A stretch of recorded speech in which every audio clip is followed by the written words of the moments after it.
One of the most powerful things that the Pizza-CLI can do is generate a code owners file, and this file can be used to integrate deeply with GitHub's code owners integrations and automation. So what we want to run in this repository right here is the pizza generate command. So we're going to say pizza generate code owners, and then you need to give it a path to a Git repository that you want to run the code owners generation on. So I'm just going to do dot to designate this current path that I'm at to generate the code owners for this repository. And we can see it's going to do a bunch of stuff. It's going to do a bunch of work. And then we will have a code owners file.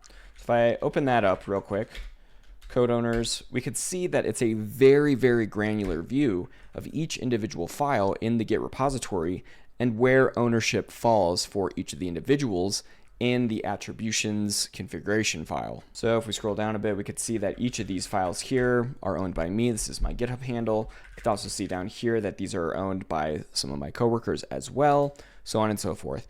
This file can be used again to integrate deeply with GitHub's integrations and code owners automation, or really any machine or piece of CI/CD or whatever to designate who owns what files and what experts exist at a very granular level on each of those files. What's going on behind the scenes here is that the Pizza-CLI is iterating the Git ref log, looking at the diffs, and then attributing those diffs for those files to individual code owners. We can actually look back a little further, where by default it just looks back 90 days or so. We can provide the range flag. So if I pizza generate code owners, again, we're going to give it this path here for this Git repository. Then I do R for the range. We can then do something like 180. And then it's going to look back the last 180 days of commits to then attribute those files to individual code owners.